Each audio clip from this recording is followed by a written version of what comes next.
This is our PET incinerator. Sliding door design. After opening, place your PET on top.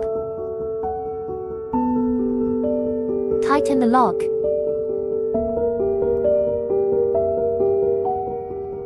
During the incineration process, we will have an observation port. The observation port allows you to observe the burning situation in the furnace. There is a side door.